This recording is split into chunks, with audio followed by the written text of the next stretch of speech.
Operation perform कर रहे थे। अब एक्चुअल में क्या लिस्ट से ऑपरेशन परफॉर्म होता है? तो आंसर है नहीं, एक्चुअल में तो डाटाबेस से होता है, और डाटाबेस हमने पढ़ा हुआ है, बेसिक डाटाबेस हमें पता है।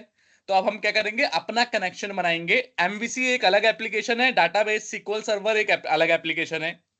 तो दोनों को कनेक्ट करने के लिए एक हमें कनेक्शन बनाना पड़ेगा और कुछ कोड लिखना पड़ेगा जो कि सीधा ऑपरेशन परफॉर्म करेगा डाटाबेस में बजाय कि इस लिस्ट में।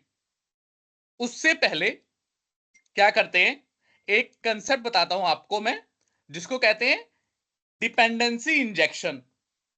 डिपेंडेंसी इंजेक्शन क्या होता है, मैं यहां पे खोल रहा हूं। बेसिकली एक यहां पे प्रॉब्लम लग रही है मुझे, बताओ क्या प्रॉब्लम लग रही है। अगर मैं इस तरह से ऑब्जेक्ट बनाऊं, अगर मैं इस तरह से ऑब्जेक्ट बनाऊं, अभी तो एक ही कंट्रोलर है, मान लो कल को 50 कंट्रोलर हों, राइट, और इंप्लॉय रिपोजिटरी का मुझे हर जगह ये न्यू करके ऑब्जेक्ट बनाना पड़ेगा 50 कंट्रोलर में। अब कल को मैं चाहता हूं कि यार इंप्लॉय रिपोजिटरी जो रिपोजिटरी है ये तो लिस्ट के ऊपर एक्शन परफॉर्म कर रही है, मैं एक नई रिपोजिटरी बनाता हूं सीक्वल रिपोजिटरी, वो सीक्वल डाटाबेस के ऊपर ऑपरेशन परफॉर्म करेगी।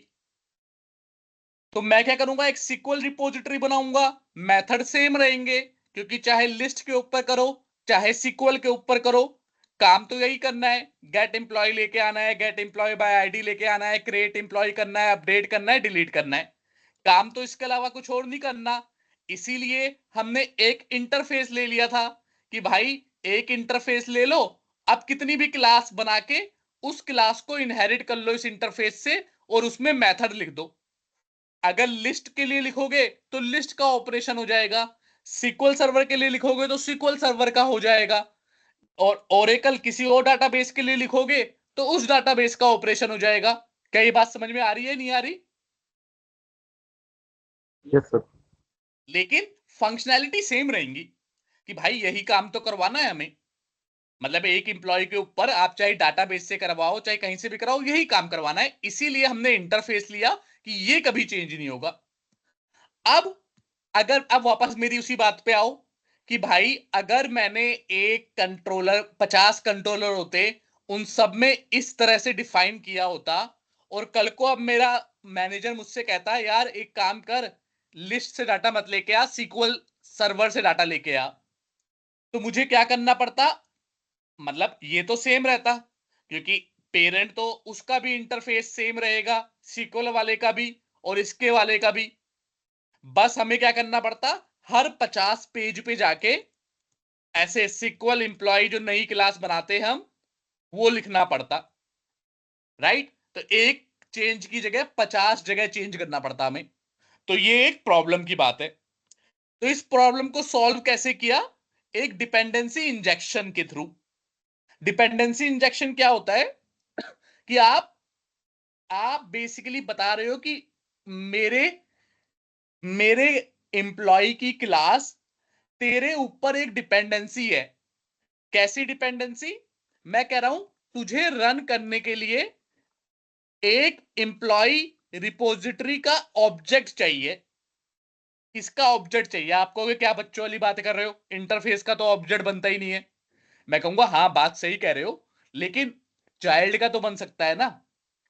तो इसकी कोई सी भी एक क्लास, इसकी कौन सी चाइल्ड जिसने इस इंटरफेस को इनहेरिट कर रखा हो, कोई सी भी क्लास का ऑब्जेक्ट चाहिए, तभी ये ऑपरेशन कर परफॉर्म कर पाएंगे, index detail update delete, otherwise नहीं कर पाएंगे। बात सही है नहीं है? ठीक है, अगर भाई इसका ऑब्जेक्ट ही नहीं होगा रिपोजिटरी का, कहां से कर पाएंगे? तो यहां पे मैं कह रहा हूं भाई तू न्यू करके मत लिख, सिंपल ये लिख दो एम्प्लॉय रिपोजिटरी, काम खत्म। आप कहोगे ये क्या बात हुई? आप कहोगे बिना न्यू किए तो ऑब्जेक्ट ही नहीं बनता, तो ऑब्जेक्ट कहां से बनेगा? मैं कह रहा हूं है तरीका है, एमवीसी ने एक तरीका दिया है। इन्होंने कहा है कि आप तुम्हें 50 कंट्रोलर में भी अगर सेम काम करना हो तो सब में न्यू न्यू जाके मत करो, तुम सब में बस ये कह दो, क्योंकि इस कंट्रोलर का ऑब्जेक्ट कौन बनाता है? हम बनाते हैं, एमवीसी अपने आप बनाता है? बताओ विवेक। लास्ट क्लास का याद करके बताओ, कंट्रोलर का ऑब्जेक्ट हम बनाते थे या एमवीसी अपने आप बना देता था? बोलो नितिन, आप बताओ। कंट्रोलर का तो अपने आप बना देता है सर। करेक्ट, कंट्रोलर का तो अपने आप बना देता है, हम तो खाली रिपोजिटरी का बनाते थे। तो अब मैंने इसे बताया कि भाई जब भी कंट्रोलर का ऑब्जेक्ट बनेगा, ये एक ऑब्जेक्ट इस वाले में स्टोर कर देगा। अच्छा, ये ऑब्जेक्ट देगा कौन? ये एमवीसी ही देगा। कैसे देगा?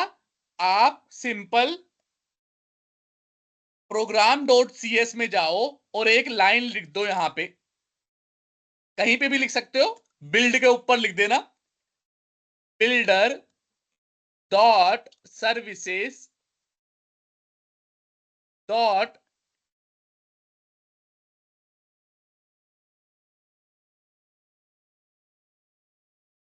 स्पेलिंग गलत लिख दी क्या?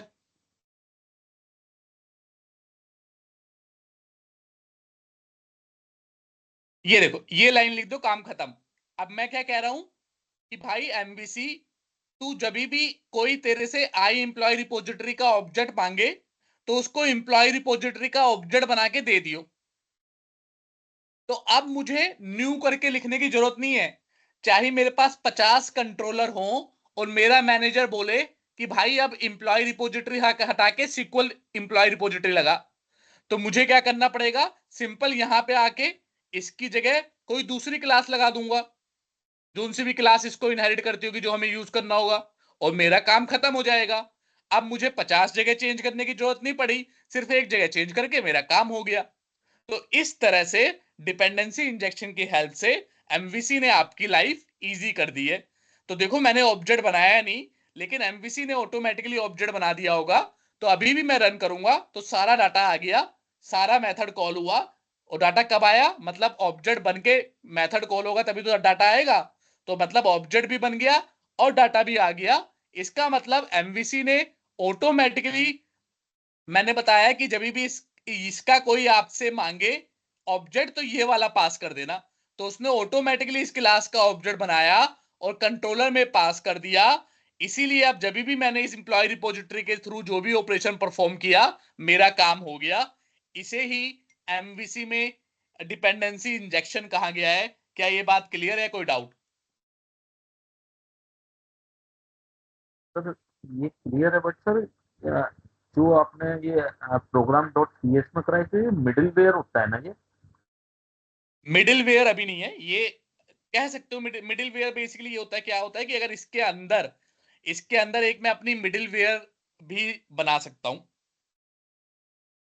ये क्या है? ये बेसिकली जब आपकी एमवीसी रन होगा, तो जो पहली फाइल रन होगी वो program dot C S run होगी। उस पे आएंगे, मिडिल वेयर पे भी आएंगे कि मिडिल वेयर आपको बनाना होगा तो कैसे काम करोगे उस पे। बट ये मतलब इसे आप, हाँ, मिडिल वेयर भी कहते हैं एक्चुअली। कि बेसिकली क्या होता है कि ये पहली बार जब रन करोगे तो program dot C S run होगा, और ये सारी एप्लीकेशन, ये सारी चीजें रन होंगी। बेसिकली वो ये ऐड कर रहा है, कंट्रोलर विद व्यूज ऐड कर रहा है, आपने जो काम किया वो भी कर रहा है, बिल्डर जो आप बना रहे हो या एंड में उसे बिल्ड भी करेगा, ये भी बता रहे हो कि राउटिंग क्या है। तो ये एक मिडिल वेयर में काम हो रहा है। हाँ, एक्चुअली में इसका जो टर्म है वो मिडिल वेयर ही है। आप अपनी कस्टम मिडिल वेयर भी बना सकते हो, वो मैं बताना चाह रहा था कि आप अपनी कस्टम मिडिल वेयर भी बना सकते हो। पूछो और कोई क्वेश्चन। मिडिल वेयर का यूज मतलब सबसे पहले फाइल ये वाली एग्जीक्यूट होगी, यानी कि हमारा है ना जो मिडिल वेयर है वो एक पाइप है जो ब्राउजर और कंट्रोलर के बीच में रहता है। Correct, correct. तो हम क्योंकि कोई भी लॉजिक में बिल्ड कर सकते हैं। यस, क्योंकि होता क्या है कि आपको एमवीसी एक पर्टिकुलर फ्रेमवर्क है, आपको फ्रेमवर्क को रन करने के लिए कुछ सहायता की जरूरत पड़ती है कि कुछ चीजें उससे पहले रेडी होनी चाहिए आपके कंट्रोलर तक पहुंचने से पहले। तो वो सारा काम इस मिडिलवेयर में हम करते हैं, वो सारा कोड इस मिडिलवेयर में लिखते हैं। इसके अलावा आप अपनी कस्टम मिडिलवेयर भी बना सकते हो और उसको यहाँ पे यूज कर सकते हो। वो जब वहां पे पहुंचेंगे तो बताऊंगा। ठीक है सर। ठीक है। तो इंटरव्यू में पूछते हैं कभी कभी घुमाने के लिए कि प्रोग्राम डॉट सी एस पहले कॉल होती है या एम्प्लॉय या कंट्रोलर सबसे पहले कॉल होता है, तो जाहिर सी बात है आंसर है program dot C S call होती है। कोई सी भी एप्लीकेशन में पहली फाइल जो कॉल होगी वो program dot C S call होगी। ठीक है भाई, वापस आते हैं। ये कंसेप्ट समझ गए विवेक, आप समझे, क्योंकि आपने प्रैक्टिस नहीं की थी लास्ट क्लास का, तो कुछ बात समझ में आ रही है नहीं आ रही? ठीक है, तो आपको मतलब हर जगह न्यू न्यू करके नहीं बनाना, एक जगह वहां पे लिख दो प्रोग्राम डॉट सी एस में, आपका काम खत्म। चलो भाई, ये तो हो गया डिपेंडेंसी इंजेक्शन कैसे यूज करते हैं। अब अपना काम चलते हैं हम बनाने कि भाई सीक्वल सर्वर से कनेक्टिविटी कैसे करेंगे। तो उसके लिए पहले कुछ आपको टूल्स चाहिए होंगे, कुछ डिपेंडेंसीज चाहिए होंगी, उसको इंस्टॉल करना है। करने के लिए कैसे? टूल्स में गए, न्यूगेट पैकेज बोलते हैं उसे, न्यूगेट पैकेज मैनेजर में गए और manage NuGet package manager for solution किया। जो जो आपके पैकेज इंस्टॉल होंगे वो इंस्टॉल्ड वाले में दिख जाएंगे। अभी एक डिजाइन वाला इंस्टॉल है, ये क्या काम करता है? जो आप देख नहीं रहे थे कोड अपने आप बना दे रहा था आपके लिए, जब भी हम राइट क्लिक करके ऐड व्यू करते हैं तो अपने आप डिजाइन वाला कोड लिख देता है, वो बेसिकली यही वाला पैकेज करता है। बात क्लियर है? कोई डाउट है? क्लियर है। आपको दो और कर लेने हैं इंस्टॉल। एक का नाम है एंटिटी फ्रेमवर्क कोर, ये वाला नहीं, डॉट सीक्वल, उसमें ऑटोमेटिकली एक कोर इंस्टॉल हो जाएगा। ये देखो सेलेक्ट किया आपने, देखो डिपेंडेंसीज में क्या कह रहा है, कोर, रिलेशनल और ये दोनों ऑटोमेटिकली अपने आप इंस्टॉल कर देगा वो। तो आपने प्रोजेक्ट सेलेक्ट कर लिया अपना, और कौन सा करना है? 8 वर्जन नहीं करना आपका, 7, क्योंकि आपका जो फ्रेमवर्क है 7 वाला है, तो 7 वाला कोई कर लो। हमारा फ्रेमवर्क 8 वाला नहीं है, हमने 7 वाला लिया था, तो इसलिए 7 वाला कर रहे हैं, 8 वाला नहीं कर रहे, अदरवाइज वो बिल्ड नहीं होगा। 7-8 फ्रेमवर्क में बहुत ज्यादा डिफरेंस नहीं है, परफॉर्मेंस वगैरह की डिफरेंस है, जो मैं पढ़ाई कराऊंगा वो दोनों फ्रेमवर्क पे चलेगा, तो इसलिए कोई दिक्कत वाली बात नहीं है। 8 बिल्कुल लेटेस्ट फ्रेमवर्क है। चलो हो गया इंस्टॉल, इंस्टॉल हो जाएगा तो यहां आ जाएगा। अभी आया नहीं, अच्छा क्यों नहीं आया? क्योंकि मैंने यहाँ पे ये सर्च किया, आ गया देखो, सीक्वल सर्वर वाला आ गया। अब एक क्या करना है आपको, टूल्स करके आता है, टूल्स, ये भी कर लो, इसका भी अपना 7 वाला वर्जन।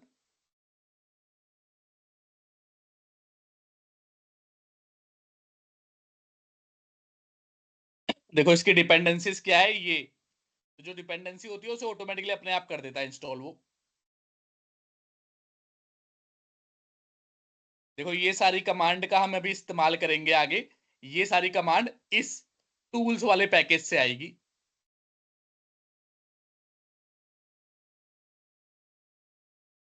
चलो कर दिया हमने इंस्टॉल, एक्सेप्ट भी कर लिया। अब जब हो जाएगा तो कहां पे दिखेगा? डिपेंडेंसीज में आओ, पैकेजेस में आओ, ये देखो, ये 3 पैकेज आपने इंस्टॉल किए हैं, ये तीनों पैकेज आपको दिख गए। बात सही है? कोई डाउट है? क्लियर है सर। चलो अब हम बनाएंगे कि कैसे एंटिटी, बेसिकली हम जो पढ़ रहे हैं वो एंटिटी फ्रेमवर्क कोर को पढ़ रहे हैं। आपको डाटाबेस से कनेक्टिविटी करने के बहुत सारे तरीके होते हैं, बहुत सारे तरीके होते हैं। हमने एक तरीका इस्तेमाल कर रहे हैं एंटिटी फ्रेमवर्क कोर, क्योंकि ये लेटेस्ट, मतलब ये थोड़ा आसान तरीका है और लेटेस्ट भी है। कई जगह एप्लीकेशन में आपको ये मिलेगा, तो हम वही पढ़ते हैं जो लेटेस्ट होता है, जो आसान होता है। एक और तरीका क्या होता है, एडीओ डॉट नेट, कई जगह आपने पढ़ा होगा एडीओ डॉट नेट। उसे में क्या होता है, सारा का सारा कोड आपको खुद लिखना पड़ता है कि डाटाबेस से कनेक्शन बनाओ, क्वेरी लिखो, बहुत सारा कोड आपको खुद लिखना पड़ता है। लेकिन फिर फ्रेमवर्क बने, जैसे एंटिटी फ्रेमवर्क उनमें से एक फ्रेमवर्क है। ये फ्रेमवर्क ऐसा फ्रेमवर्क है जो कहता है आपको कोड वोड लिखने की जरूरत नहीं है, सारा कोड मैं ही लिख दूंगा, आप बस बेसिक बेसिक स्ट्रक्चर बना दो। तो एंटिटी फ्रेमवर्क क्या करता है, सारा कोड खुद लिख देता है, बस बेसिक स्ट्रक्चर हमें बनाना होता है, तो वो हम बनाएंगे। ADO डॉटनेट में सारा कोड आपको खुद लिखना पड़ता है। तो आप कहां पे ADO डॉटनेट यूज करोगे, कहां पे एंटिटी फ्रेमवर्क में? मोस्टली बिग एप्लीकेशन में ज्यादातर लोग एंटिटी फ्रेमवर्क को यूज करते हैं, क्योंकि इजीली, एक तो इजी है, आसानी से बहुत सारी फंक्शनैलिटी ऑन टॉप देता है ये। इसमें सब कुछ अपने हाथ से लिखना है तो थोड़ा मुश्किल है, कॉम्प्लेक्स है। लेकिन जहां पे स्पीड की बात है, जैसे कहीं पे ग्राफ दिखाना होता है, हमें मिलियंस ऑफ डाटा लेके आना है और ग्राफ दिखाना है, वहां पे ये स्लो है। स्पीड में ADO dot net is much faster than entity framework. तो जहां पे स्पीड की बात होगी, बहुत सारा डाटा लाके यूआई पे दिखाना है, वहां पे ADO डॉटनेट यूज करना। जहां पे फास्ट फास्ट काम करना, मतलब आपको फंक्शनैलिटी मिल जाए, फ्रेमवर्क की चीजें आसानी से एक्सेसिबल हो जाए, वहां पे एंटिटी फ्रेमवर्क को यूज करना। क्लियर है? कोई डाउट है? क्लियर है। हम एंटिटी फ्रेमवर्क पढ़ रहे हैं। चलो स्टेप बाय स्टेप करेंगे। पहला स्टेप क्या किया हमने? इंस्टॉल NuGet पैकेज कर लिए। सेकंड, कनेक्शन स्ट्रिंग बनाओ। कि भाई आपको अपने डाटाबेस के साथ एक कनेक्शन स्ट्रिंग बनाओ, कि आपका डाटाबेस क्या है, अपनी अपनी मशीन को बताना पड़ेगा ना, अपने डॉटनेट को, कि भाई कहाँ सीक्वल सर्वर का सर्वर क्या है और डाटाबेस का नाम क्या है, ये सब बताना पड़ेगा। तो उसके लिए क्या है, कनेक्शन क्रिएट करो। कनेक्शन कहाँ क्रिएट करते हैं? शुरू में मैंने आपको बताया था, ऐप सेटिंग डॉट जेसन नाम की फाइल होती है, इसमें कनेक्शन क्रिएट करते हैं। तो कैसे करेंगे? मैंने बनाया हुआ है, यहीं से ले लेता हूं, समझाऊंगा कि क्या है, क्योंकि लिखने में कभी कभार गड़बड़ हो जाती, मिस्टेक हो जाती है, फिर वो डाटा कनेक्ट नहीं होगा। क्या कनेक्शन है? देखो यहाँ पे एक एक चीजें लिखते हैं, जैसे यहाँ पे कोई लॉगिंग करनी है, एरर वेरर, तो उसके लिए लिखा हुआ है। अभी इसका काम नहीं है, अभी हमें इसका काम है। हमने क्या बताया कि एक कनेक्शन स्ट्रिंग है, उसमें बहुत सारी कनेक्शन स्ट्रिंग यहाँ पे डिफाइन कर सकते हो, हम एक ही कर रहे हैं। हमारी कनेक्शन स्ट्रिंग का नाम क्या है? Default connection. हमारा सर्वर क्या है? लोकल होस्ट, कि भाई कहां पे है? हमारी खुद की मशीन पे ही है।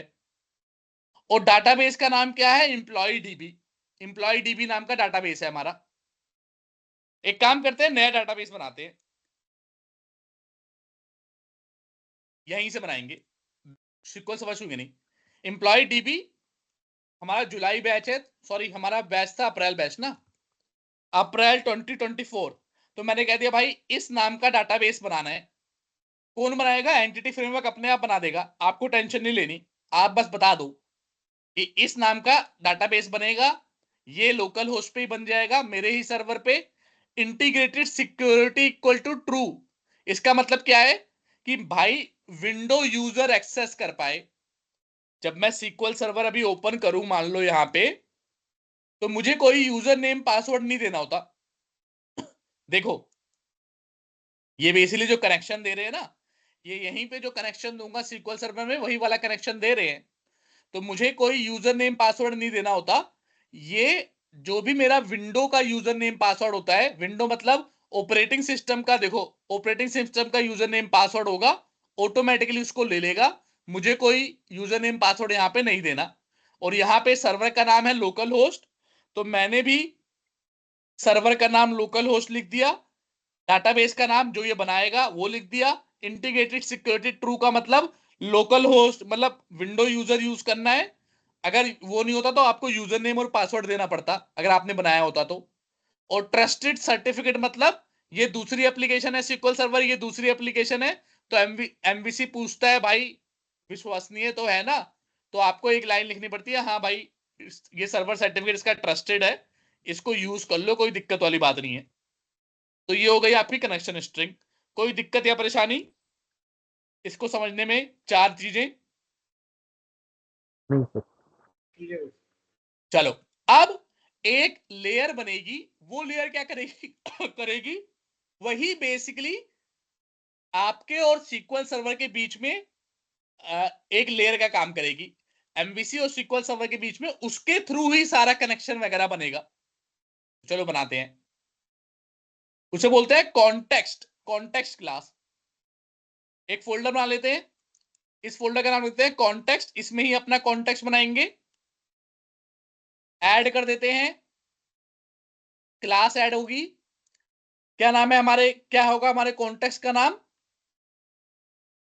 लिख लेते हैं एम्प्लॉय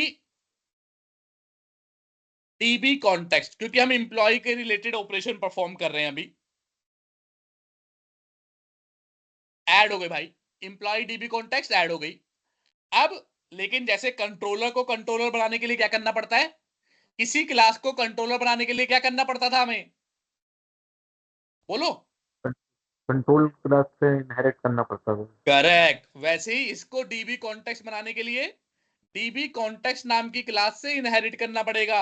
आप कहोगे तो आ ही नहीं रहा, आएगा, कंट्रोल डॉट करो, वो कहेगा भाई इस वाले फ्रेमवर्क इस वाले में यूज करेगा, मैं कह रहा हूं हाँ हाँ यूज कर ले, तो यहाँ पे यूजिंग आ गया, यूजिंग करके आ गया, और इसने हमने डीबी कॉन्टेक्स्ट यहाँ पे ऐड कर लिया। अब एक और चीज लिखनी पड़ती है, कंस्ट्रक्टर बनाना पड़ता है इसका, और यहां पे एक जो भी कोई चीज आप इसको पास करोगे एम्प्लॉय डीबी कॉन्टेक्स्ट को, वो मुझको पेरेंट क्लास में पास करना है। तो उसका तरीका क्या होता है, मैंने लिया डीबी कॉन्टेक्स्ट ऑप्शन, कि भाई जो भी, और ऑप्शन क्या है, एम्प्लॉय डीबी कॉन्टेक्स्ट, कि भाई जो भी पैरामीटर तू इस मेरी क्लास में पास करेगा, मुझे पेरेंट क्लास में पास करना है, पेरेंट क्लास के कंस्ट्रक्टर में। तो क्या तरीका होता है पेरेंट क्लास के कंस्ट्रक्टर में इस पैरामीटर को पास करने का, याद है, शायद मैंने बताया भी नहीं होगा। अगर चाइल्ड क्लास के कंस्ट्रक्टर से पेरेंट क्लास के कंस्ट्रक्टर में कोई वैल्यू पास करनी है, कि भाई किसी ने एम्प्लॉय डीबी का ऑब्जेक्ट बनाया और कुछ ऑप्शन पास किए, तो यहां से बेस करके पास कर सकते हो। क्लियर है, कोई डाउट है? क्लियर है सर। ठीक है, ये तरीका ये करना ही पड़ेगा, मतलब इसमें मेरे हाथ में कुछ नहीं है कि मैं ना करूं, ये एमवीसी ने, एंटिटी फ्रेमवर्क ने बोल रखा है कि ऐसे करना है। अब यहां पे जितनी भी आपकी क्लास होंगी उसके लिए एक एक डीबी सेट बनाओ। जैसे मेरा मॉडल क्या है, एम्प्लॉय, तो एम्प्लॉय के लिए एक डीबी सेट बना दिया।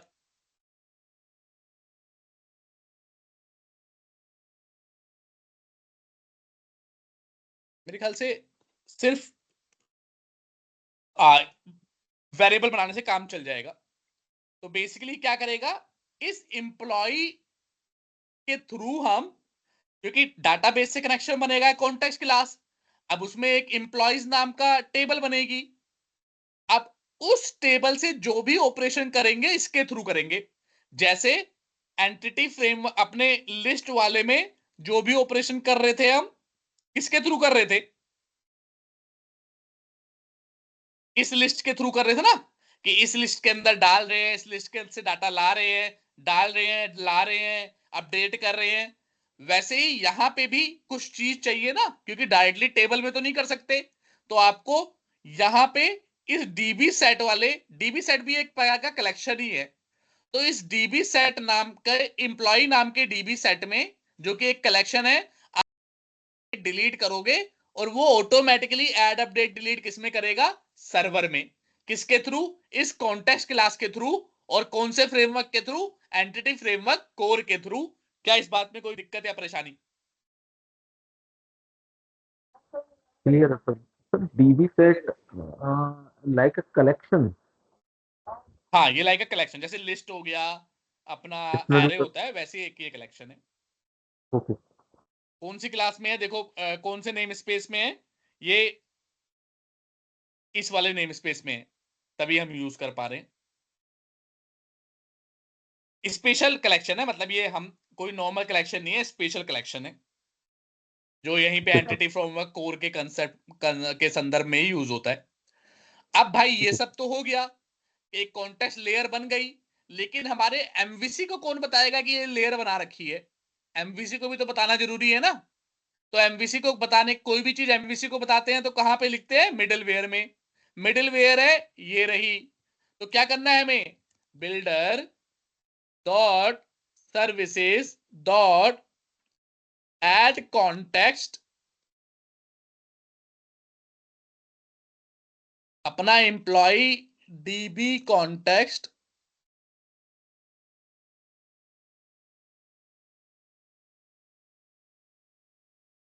स्पेलिंग गलत हो रही है क्या? सही है अभी तो। अच्छा, ऐड कॉन्टेक्स्ट में सी कैपिटल आना चाहिए शायद। चलो पहले लिख देता हूँ फिर बताता हूँ।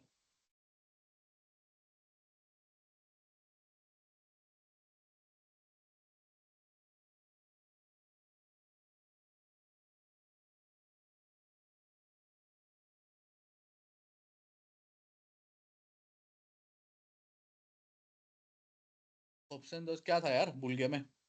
चेक कर लेते हैं यहां से।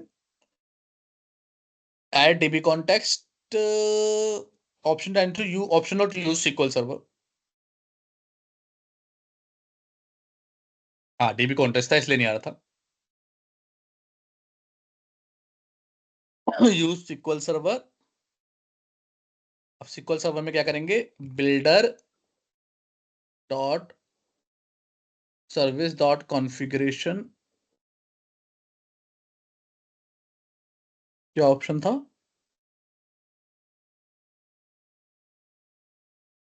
ये चीजें इतनी कॉमनली नहीं लिखते ना तो भूल जाता है इंसान। यहां से लिख देता हूँ कॉपी पेस्ट।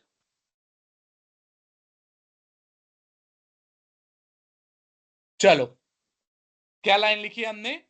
हम बस बता रहे हैं अपने एमवीसी को कि भाई एक डीबी कॉन्टेक्स्ट भी अपने फ्रेमवर्क में ऐड कर दे, और उसका नाम क्या है, हमने जो क्लास बनाई है वो एम्प्लॉय डीबी कॉन्टेक्स्ट। ऑप्शन कि भाई कौन से किसका है, SQL server, Oracle, PL SQL या किसी दूसरे डाटाबेस का। तो मैं कह रहा हूं यूज सीक्वल सर्वर यूज करना है तुझे। और जो कॉन्फ़िगरेशन होगी वो कहां से उठाएगा, कनेक्शन स्ट्रिंग उठाएगा टू कॉन्फ़िगरेशन फाइल से। और उस कनेक्शन स्ट्रिंग का नाम क्या होगा, डिफॉल्ट कनेक्शन स्ट्रिंग। जो हमने बनाई है कनेक्शन स्ट्रिंग, ये देखो डिफॉल्ट कनेक्शन, यही नाम। अगर आप सोनू मोनू कुछ और नाम लिखोगे तो वो लिख देना, लेकिन हमेशा तमीज से नाम लिखना है, तो डिफॉल्ट लिख दिया मैंने।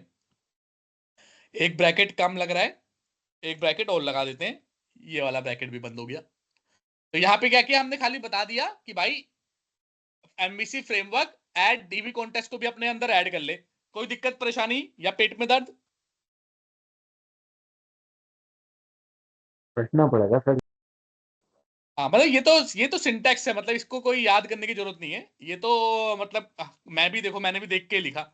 तो ये याद बस इसमें ये समझ लो कि भाई डीबी कॉन्टेक्स्ट आपने बनाया क्योंकि आपको सीक्वल सर्वर और एमवीसी में ऑपरेशन परफॉर्म करना है। अब उसको एमवीसी को बताया, एमवीसी को जब भी बताना होता है तो program dot C S middleware में लिखते हैं। तो यहाँ पे आपने लिख के बता दिया, काम खत्म। क्या लिखा हुआ है इसके, इसको कभी याद नहीं करते। ये तो आप एक गूगल करोगे अपने आप मिल जाएगा। बस समझना क्या है कि आप बता रहे हो इसे कि भाई इस वाले इंप्लॉय डीबी कॉन्टेक्स्ट को रजिस्टर कर ले, सीक्वल सर्वर यूज करियो और ये कनेक्शन यूज करियो। क्लियर है, कोई डाउट? क्लियर। ठीक है, स्टेप बाय स्टेप है, स्टेप फॉलो करते रहोगे तो कोई दिक्कत परेशानी नहीं आएगी। वापस आते हैं। कनेक्शन स्ट्रिंग के बाद तीसरा क्या किया था हमने, ऐड डीबी कॉन्टेक्स्ट किया, कर दिया। पूरा लिखता हूं, एम्प्लॉय डीबी कॉन्टेक्स्ट। चौथा स्टेप क्या था, रजिस्टर डीबी कॉन्टेक्स्ट इन मिडिलवेयर लिख देते हैं। पांचवा स्टेप क्या है भाई, अब अगला स्टेप है ना। अब क्या है, अब तो सिंपल है। अब तो बस आपको जो रिपोजिटरी आपने बनाई है, अभी तक आप इंप्लॉय पे काम कर रहे थे, आप एक और रिपोजिटरी बना लो। ऐड, क्या करना है, क्लास। इस बार रिपोजिटरी का नाम क्या रहेगा, सीक्वल इंप्लॉय रिपोजिटरी, क्योंकि इस बार आप सीक्वल सर्वर से काम करोगे। आई इंप्लॉय रिपोजिटरी, वो आपका वो तो सेम रहेगा क्योंकि सारे ऑपरेशन तो सेम है। कंट्रोल डॉट इंप्लीमेंट करो, उससे पहले CTOR कंस्ट्रक्टर बनाओ। कंस्ट्रक्टर से बोलो भाई इस बार इंप्लॉय डीबी, क्योंकि ये तो रिपोजिटरी क्लास है, वहां पे तो क्या था, यहीं पे लिस्ट बना ले रहे थे। इस बार लिस्ट विस्ट हमें नहीं बनानी, सारा काम एमवीसी करेगा। एमवीसी का कौन सा चीज करेगी, इंप्लॉय डीबी कॉन्टेक्स्ट। तो इंप्लॉय डीबी कॉन्टेक्स्ट आपने एक बना लिया।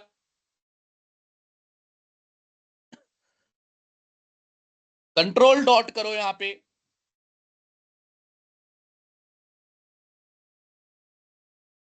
एक प्रॉपर्टी बना ली रीड ओनली, क्योंकि ताकि हमारी कोई गलती से चेंज ना कर दे।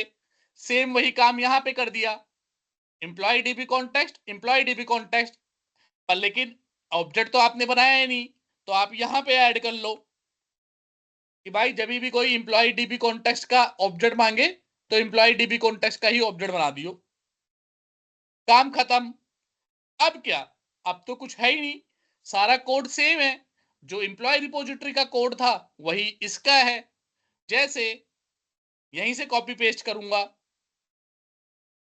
गेट वाला, get employee, get all employee में क्या था, रिटर्न एम्प्लॉय करना था, तो यहां पे क्या करना पड़ेगा, रिटर्न क्या था हमारा, DB set, sorry DB test नहीं था, अरे यार हमारे क्या नाम रखा है हमने इसका, एम्प्लॉय डीबी कॉन्टेक्स्ट नाम लिखा है ना, कि भाई एम्प्लॉय डीबी कॉन्टेक्स्ट के डॉट, ये जो एम्प्लॉय की हमने फील्ड बनाई है इसमें से इसको रिटर्न कर दे।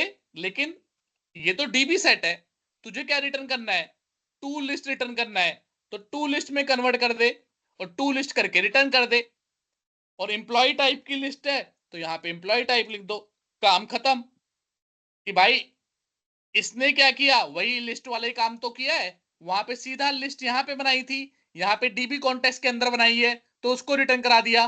कोई दिक्कत या परेशानी? क्लियर। अब दूसरा सारा देखो, इसीलिए यहीं से कॉपी पेस्ट करूंगा, कोई भी कोड अपने आप नहीं लिख रहा।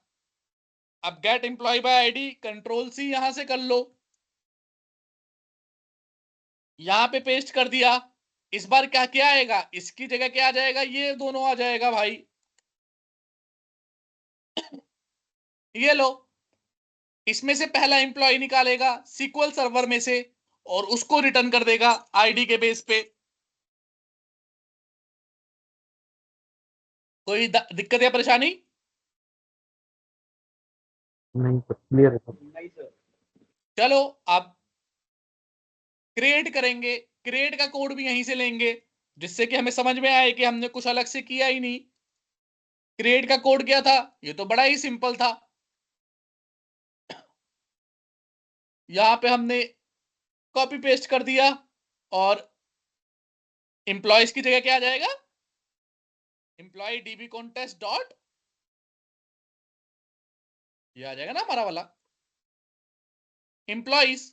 अच्छा, जब हम सेव करते हैं ना तो हमें ये यकीन नहीं मानता, कहता भाई अगर जब आपको डाटा लेके आना होता है तब तो कुछ दिक्कत नहीं है, सेम वही कोड है, पर जब सेव करते हैं तो कहता है पक्का सेव करोगे ना, तो पक्का सेव बताने के लिए एक लाइन और लिखनी पड़ती है सेव चेंजेस के लिए। सेव चेंजेस, कोई भी चीज सेव डिलीट या अपडेट करोगे तो नीचे सेव चेंजेस लगाना पड़ेगा कि dB context save changes.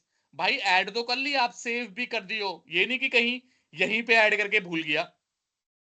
Clear? Yes sir. चलो अब अगला, डिलीट का भी कॉपी,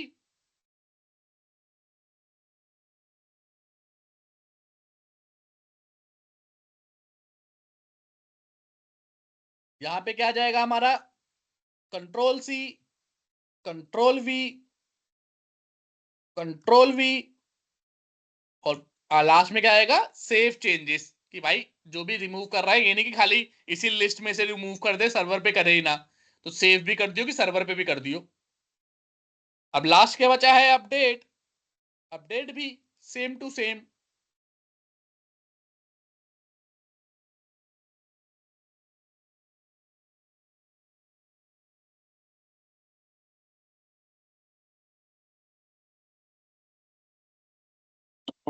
यहां की जगह ये आ जाएगा।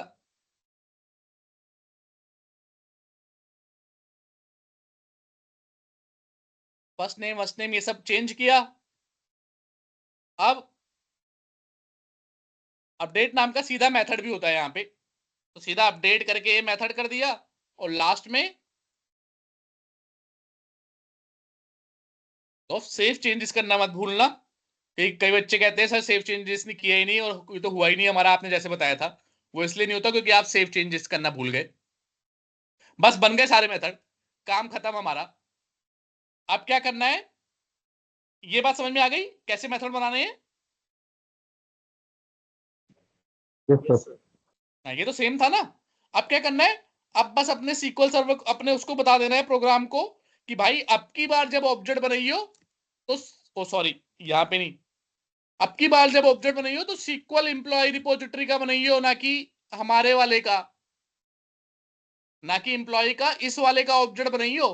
तो कंट्रोलर व्यू में कुछ चेंज ही नहीं करना पड़ा हमें, सिंपल इतना काम खत्म। अब क्या करना है, अभी तो ये सब कोड यहां पे लिखा है, अब डाटाबेस में ऑपरेशन हो जाए उसके लिए एक चीज होती है माइग्रेशन। माइग्रेशन की कमांड होती है, वो हमें चलानी पड़ेंगी। कैसे चलाएंगे, सिंपल कमांड कौन कौन सी होती है आपको देखनी हो तो आप एंटिटी फ्रेमवर्क कोर माइग्रेशन ये लिख दोगे, पहला ही आ जाएगा। क्लिक करोगे, ये सारी कमांड बताता रहेगा।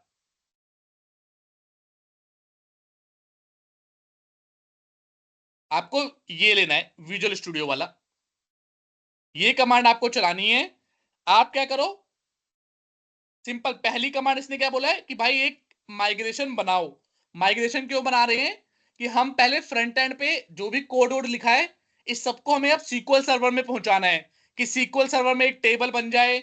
उस टेबल का जो भी स्ट्रक्चर होगा वो स्ट्रक्चर कैसा होना चाहिए, मॉडल से मैच करना चाहिए, उसमें एक आईडी नेम सिटी सैलरी ये सब होना चाहिए, ये सारा काम होना चाहिए। तो ये स्ट्रक्चर सीधा डाटाबेस में सीधा सेव नहीं करते हम, पहले क्या करते हैं, एक माइग्रेशन बना लेते हैं, एक पूरा एक स्ट्रक्चर बना के रख लिया, फिर उसको सेव कर देंगे तो वो सेव हो जाएगा। तो एक माइग्रेशन में कुछ फाइल बना के रख ली, अभी वो फाइल दिखाऊंगा, फिर लास्ट में अपडेट डाटाबेस कर दोगे तो वो माइग्रेशन डाटाबेस में एग्जीक्यूट हो जाएगी। तो पहली कमांड क्या है, नाम, ये तो नाम है, कुछ भी नाम हो सकता है, पर मैं भी यही इन्हीं का नाम ले लेता हूं। पैकेज मैनेजर कंसोल में जाओ, पेस्ट कर दिया इसी को। कहां जाना है, पैकेज मैनेजर कंसोल में क्लिक किया, वो हमारा कोड को बिल्ड करना शुरू करेगा। इसकी घंटी बजा देता हूं, अच्छा अभी रुकेगा नहीं। बन गई हमारी माइग्रेशन। देखो इसने क्या किया, एक माइग्रेशन को स्टार्ट किया, सक्सीड किया और बना दी। अब चेक करोगे तो माइग्रेशन नाम का एक फोल्डर भी बना दिया इसने, इसमें ही उसने आपके लिए कोड लिख दिया। ये देखो, दो फाइल बनाई, एक इनिशियल क्रिएट में देखो क्या कोड है। इनिशियल कोड में तो खाली अप एंड डाउन, कोई खास कोड नहीं है। आप बेसिकली इस वाले में देखोगे तो पूरा कोड दिख जाएगा आपको, कि जो सीक्वल सर्वर पे रन होगा। ओ,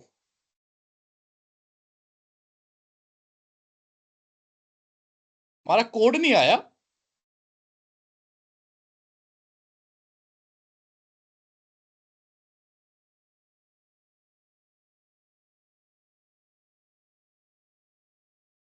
यहां पे पूरा कोड आना चाहिए था।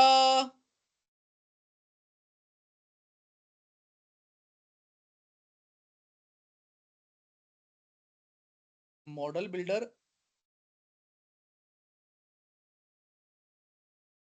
ऐसा क्यों कर रहा है,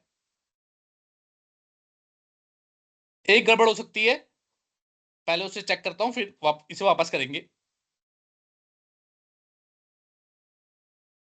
एक सेकंड रुको, शायद, अगर मुझे, मैं भूल रहा हूं, शायद ये चीज भूल रहा हूं मैं, कि ये एक गेट सेट करके प्रॉपर्टी होगी शायद।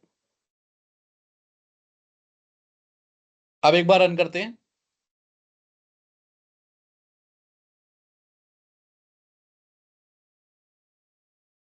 बिल्ड कर भाई।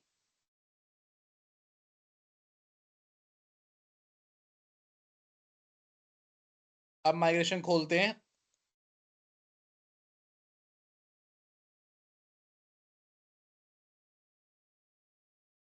हाँ, वही प्रॉपर्टी की दिक्कत थी, क्योंकि हम तो फील्ड रखते हैं तो हम तो रीड कर लेते हैं, लेकिन एमवीसी रीड नहीं कर पा रहा था। तो ये देखो इसने सारा बना दिया कोड हमारे लिए।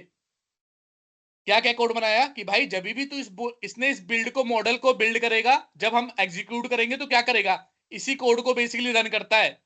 तो ये क्या करेगा, ये तो ऊपर वर्जन है, यहां से देखो एक एम्प्लॉय नाम की क्लास बनाए, एक टेबल बनाएगा, उसमें ये कॉलम टाइप बनाएगा इंट आईडी को। यहां पे आइडेंटिटी कॉलम बना दे रहा है। आइडेंटिटी कॉलम आप दोनों में से किसी को पता है क्या होता है? विवेक आप बताओ, आपको पता है आइडेंटिटी कॉलम क्या होता है?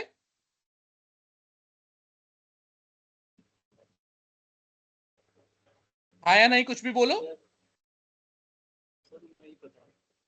अच्छा, आइडेंटिटी कॉलम वो होता है कि जिसमें आपको वैल्यू पास नहीं करानी, ऑटोमेटिकली सिस्टम आपके लिए, आपके बिहाफ पे वैल्यू पास कर देगा। अगर किसी कॉलम को आइडेंटिटी बना दिया, इसको घर से पढ़ के आना, नहीं पढ़ पाओगे तो मुझसे पूछना, तो वो क्या करेगा कि आपको इस कॉलम की वैल्यू पास नहीं करनी, तो ये हमारे लिए आइडेंटिटी बना दे रहा है। अब मुझे आइडेंटिटी बनाना नहीं है, तो मैं क्या करूंगा, अभी इसको हटा दूंगा। बाकी सब सही है। बाकी एक कॉलम बनाएगा, आईडी, सिटी बनाएगा, नेम बनाएगा, उसका टाइप वाइप देख सकते हो, ये सब रिक्वायर्ड फील्ड है। एक इसको की बना दी, प्राइमरी की बना देगा, टेबल बनाएगा एम्प्लॉय नाम की। बट ये चीज मुझे मजा नहीं आया, मैं आइडेंटिटी नहीं बनाना चाहता, तो मैं इस कोड को कमेंट कर सकता हूं। कमेंट कि भाई ये जब रन करियो ना, तो ये आइडेंटिटी मत बनाइयो। क्यों नहीं बनाएगा? क्योंकि मैं अभी रन करूंगा तो फिर मैं वो वैल्यू पास नहीं कर पाऊंगा, यहां से फ्रंट एंड से कोई भी वैल्यू पास करूंगा वो एरर एरर दे देगा। क्योंकि हमारे में तो आईडी को हम वैल्यू पास कर रहे हैं ना, याद है? जब हम क्रिएट कर रहे थे तो आईडी की वैल्यू भी पास कर रहे थे, याद है या नहीं है याद? Yes sir. ठीक है, तो इसीलिए मैं आइडेंटिटी नहीं बना रहा। अब क्या करना है, अब मुझे वही सेकंड कमांड चलानी है,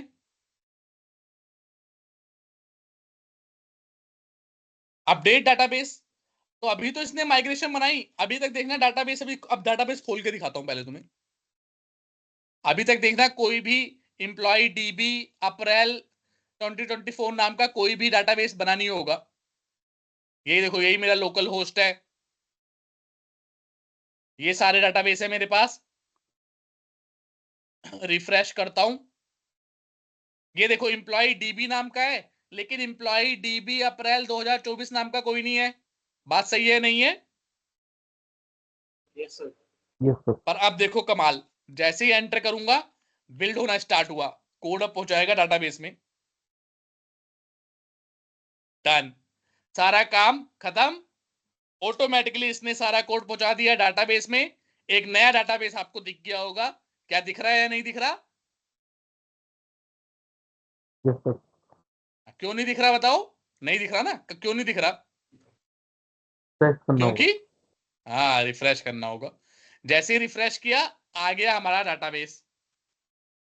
चेक कर लेते हैं, कॉलम वॉलम सब आया है, टेबल भी आ गई भाई हमारी। एक तो ये माइग्रेशन की हिस्ट्री की टेबल बना देता है अपने आप, इसकी बाद में जरूरत पड़ेगी, अभी नहीं।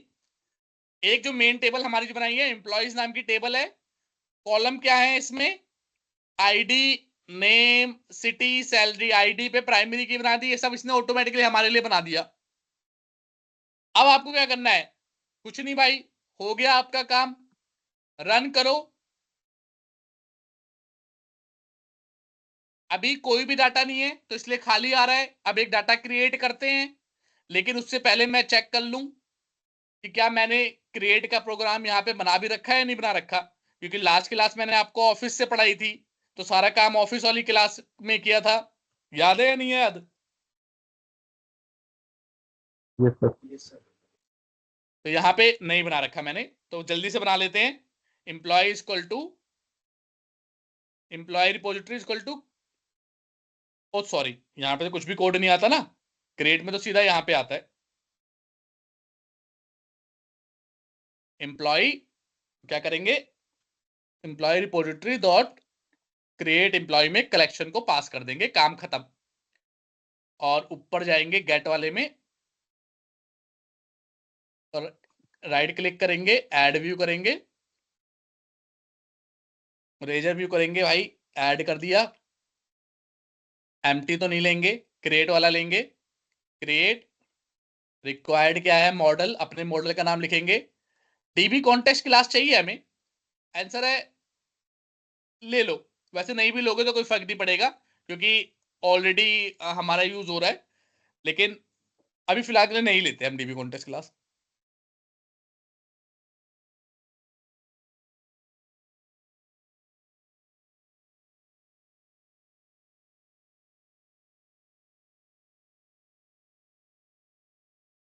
चलो भाई, बन गया, रन किया,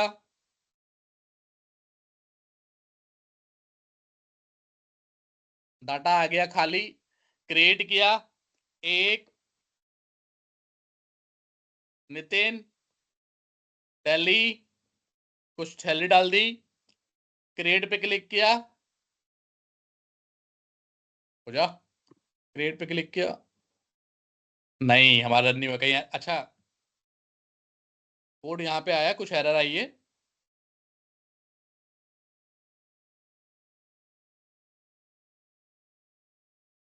चेक कर लेते हैं क्या एरर है।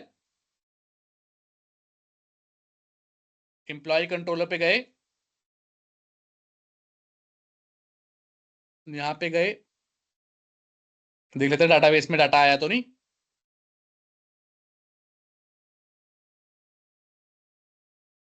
Select asterisk from DBO dot,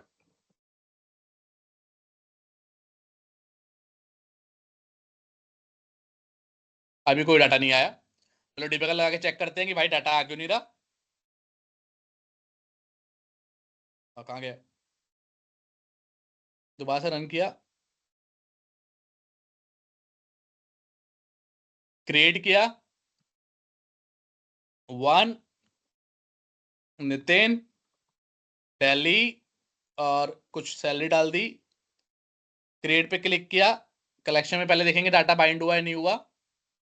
Delhi, one Nitin, 3 4 bind हो गया। अब F10 किया, एम्प्लॉय रिपोजिटरी क्रिएट एम्प्लॉय वाला कॉल हुआ। Employee DB context dot employee में यहाँ पे आ गया होगा एम्प्लॉय, डाटा ऐड हुआ, बहुत सही। अब डीबी कॉन्टेक्स्ट सेव करने गया, सेव करने पे क्या कर रहा है, an error occurred while saving the entity, see the inner exception, कि भाई सेव नहीं कर पा रहा ये। देखते हैं क्यों नहीं कर पा रहा, कोई प्राइमरी की मेमोरी की हट रही होगी।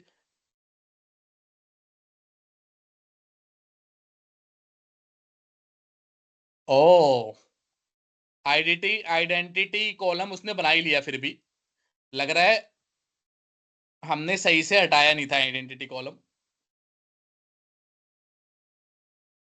यहाँ पे तो हटा दिया था हमने। उसने क्या किया है, आइडेंटिटी कॉलम बना लिया उसे, और कहीं पे भी तो नहीं हटाना था।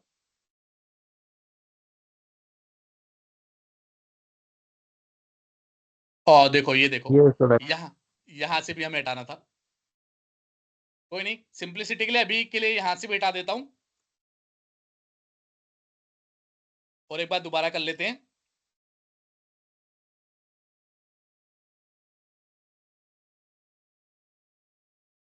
ठीक है, यहाँ पे आता हूँ, ड्रॉप डाटाबेस, अपना को डाटाबेस को ड्रॉप कर देते हैं फिलहाल के लिए। वापस जाता हूँ, मतलब काम यही है, अब तो खाली थोड़ी बहुत ये छोटी मोटी एरर आ जाती है, उसको कोई दिक्कत नहीं लेना। और हमें क्या करना है, इनिशियल क्रेडिट को ही अपडेट कर देना है दोबारा से।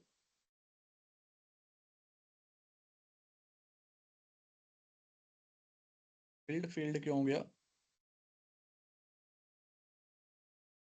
अच्छा कहीं कोड में गड़बड़ है क्या। एरर लिस्ट, ओके कहीं गलती कर दी कोड में मैंने। अच्छा, यहां से हटाया था, तो यहाँ पे कॉमा आएगा।